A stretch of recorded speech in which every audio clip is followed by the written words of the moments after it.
Assalomu alaykum hammaga. Mana navbatdagi obyektimizni kotelni qismi desak bo'laveradi. Issiq suv sistemasini o'rnatib bo'ldik. Resirkulyatsiyali qilganmiz. Issiq suv, sovuq suv, issiq suv постоянно resirkulyatsiya bo'lib turadi. Endi buni ozgina kontrol qilish uchun termostat pagujni qo'yganmiz. Чтобы nasos bir marta aylanganda issiq suv qaytib kelganda o'chishga o'chadi. O'z-o'zidan resirkulyatsiya bo'lgandan keyin shpak qo'yiladi, shvedniy bocha qo'yiladi.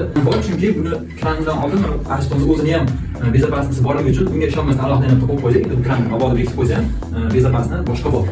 Xo'p, endi bitta tushuntiradigan bo'lsam, issiq suv, sovuq suv kelyapti, isyapti, bu yerdan chiqib ketyapti, aylanib, mana bu yerdan mana qaytib kelyapti.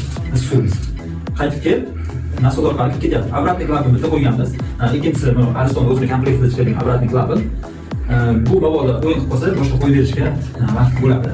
Sovuq suv epani yangi chiqqan modeli. Mana 1000 оборотdan 4,5 оборотgacha. Bu nima degani?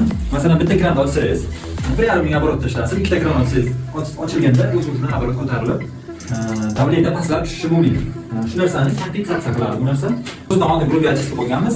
Nasosdan keyin sal yaxshiroq filtr qo'ydik. Endi buni bypass qilib ketdik, чтобы bu filtrsiz filtr qolgan paytda almashtirguncha, ichida ko'ldirib almashtirguncha sovuq suvdan foydalanib turish imkoniyati bor bizda. Qo'ldan kelgancha ixcham qilib bunchaga qo'ydik.